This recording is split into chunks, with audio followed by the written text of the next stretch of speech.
Welcome to the Real News Network. I'm Paul Jay in Baltimore. President Obama and Governor candidate Romney held their second presidential debate.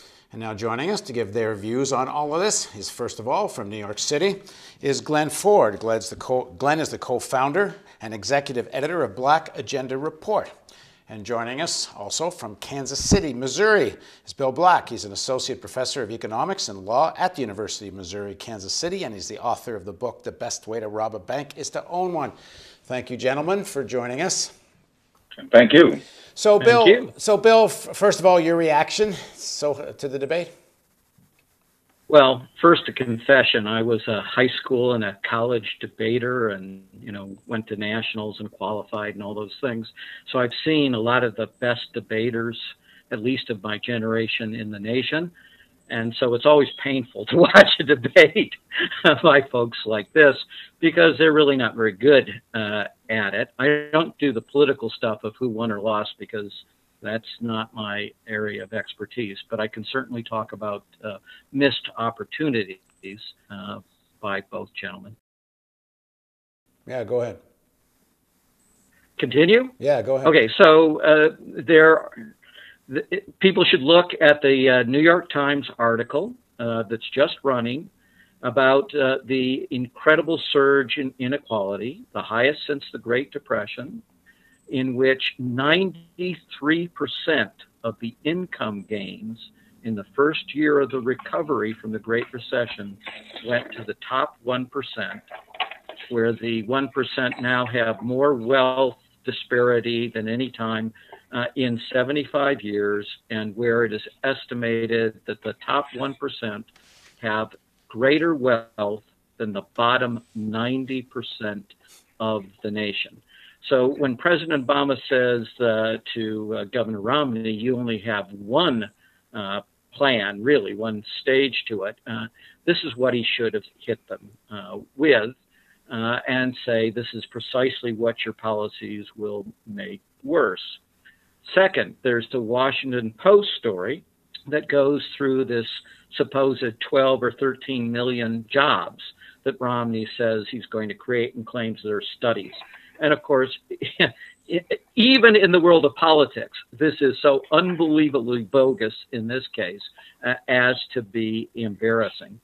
And so, in combination, when Governor Romney was asked by the audience member, exactly what are you going to cut in the way of these tax loopholes for the rich, and refused to answer the question, Obama says nothing about you were asked the question and you refused. So that's the leading missed opportunities, I thought, from the standpoint of President Obama. Right. Glenn, what's your reaction to the debate?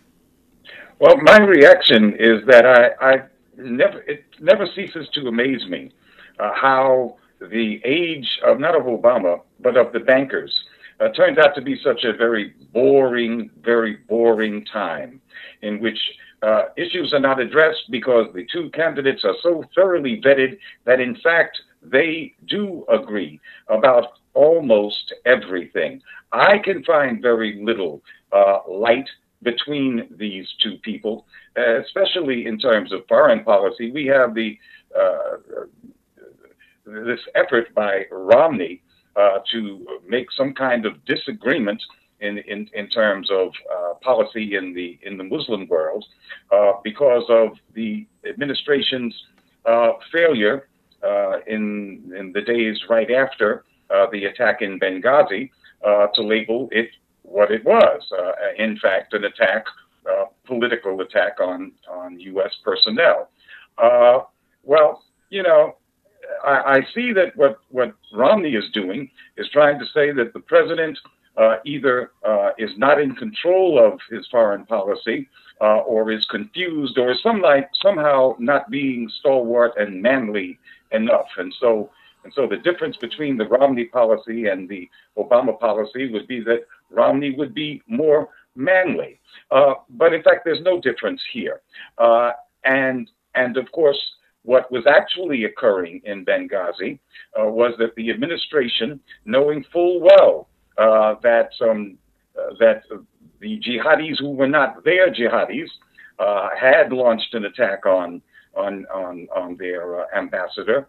But knowing that that was a politically very sensitive subject, since if the American people knew that the United States was funneling weapons to folk that the American people could not see any difference between Al Qaeda and those folk, that would be a big political question.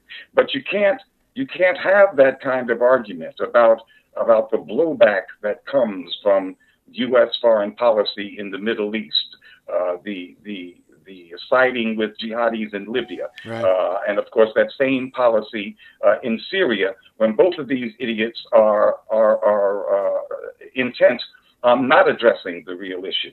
Right. So I find these exercises extremely frustrating and really something that I would only do because I'm supposed to. Because we booked you for the panel, so you had to watch. Yes.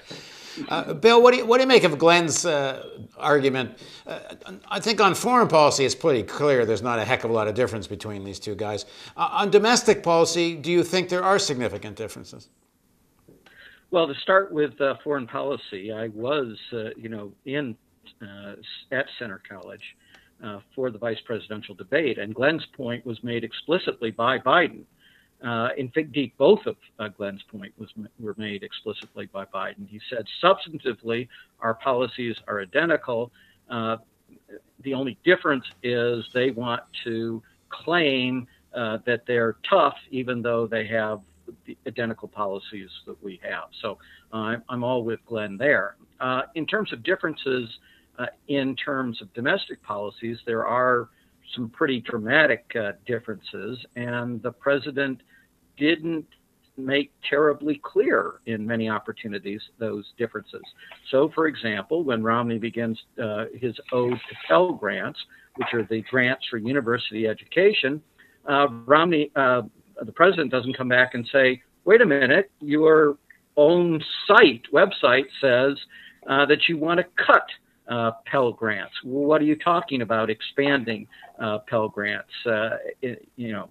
And when the Ledbetter legislation comes up, nothing is said by the president about, this is passed over the almost complete opposition of the right, including Romney's vice president. There's no discussion of what it means in terms of judicial appointments, which is one of the biggest things, right? We have a whole bunch of top people, both at the Supreme Court level and the appellate courts. Right now, we cannot get through virtually any important regulation through the D.C. Circuit because there's a majority of ultra right-wing justices who have brought back, in essence, substantive due process, which means they decide whether they think a law is a good law or a bad law, and they strike it down. You're talking about financial regulation. You're talking about financial regulation or other regulations as well? Potentially all regulations. Right now, they've ginned up a doctrine to go after the Securities and Exchange Commission in particular. But there is an effort by conservative Democrats working with Republicans to pass a new law extending precisely this kind of review to all regulation, including by independent regulatory agencies. And if that happens, then effectively the D.C. Circuit, controlled by this ultra-right majority, is going to be the de facto Supreme Court. And there would already be a Democratic majority, but for the fact that the Republicans have filibustered and prevented all three of the vacancies in the D.C. Circuit from being filled. So that plays out. I mean, that's simply the most dramatic. And is there indication and is there evidence that if there was a Democratic majority, they would act any differently? Yeah, there is. I mean, that is supposed to be one of the big priorities. But of course, what we're going to have to see is, are the Senate Democrats actually going to force the Republicans to filibuster for 100 days, right? And say, no, there will be no judges appointed that are not conservative wackos, even though you have a majority of the Senate Democrat. Right. So, if they're going to do that, force them to do that. And Glenn, what is your take? I mean, are there some significant differences in terms of domestic policy? And I guess you can break that up into economic and then more social issues, but start with economic. Well, it depends on what you call significant. I mean, we've always complimented the Obama administration in terms of the Pell Grants and disallowing the banks to just stand there without risking any money and as middlemen and make money on Pell Grants. That was a policy Romney wants to bring back. And that would be terrible. Terrible in terms of how important Pell Grants are. I don't think that those are the central core issues. I think Pell Grants go ahead and suffer once we get into the austerity frenzy anyway, and the differences become even smaller and smaller. But when you have these two guys who essentially agree about 90% of the stuff, and also are trying to impress the same audience, and it's not you, and it's not me. Then you get this curious situation in which perfectly reasonable questions never get asked. For example, as they argue about how much Mitt Romney might cut from various taxes and how much supposedly Obama will sink the country into debt. Well, nobody talks about what stake the people on the other end of these of austerity have in whether rich people get a small increase in taxes, a modest one, as Obama says, or not. What do we care if our programs are cut, are eliminated, or drastically reduced, whether on the other side of the ledger, as if there are other sides of ledgers in those situations, some rich guy has to pay a token amount of money more? How does the person who loses their service benefit by some very rich person paying a little bit more in taxes? Why is it acceptable to that poor person, that person in need, to lose something that they desperately need just because a rich person might pay some more taxes? And if you look at it that way, then what really is the difference between Obama's take on austerity? I will cut if you will also charge modestly more to certain very high income earners, when the consequence to the people who are cut are not mitigated by the fact that someone else pays more. Bill, what do you think of Glenn's point? Well, I've written things that I think Glen would agree with strongly, that austerity is a tremendous danger. By the way, Romney has admitted, in fact, his phrase is austerity by definition would throw us into recession or depression. So of course I'm not going to do that, right? So you can then choose to believe or not believe. But what I've written is, if Obama wins re-election, progressives' great battle is going to be the twofold battle of preventing Obama from reaching some grand deal with the Republicans to adopt austerity, and secondly, to begin the destruction of Social Security, Medicare, and Medicaid. I think politically, just as only a conservative Republican like Nixon could go to what was then called Red China, only a Democrat can begin the process of killing Social Security, Medicare, and Medicaid.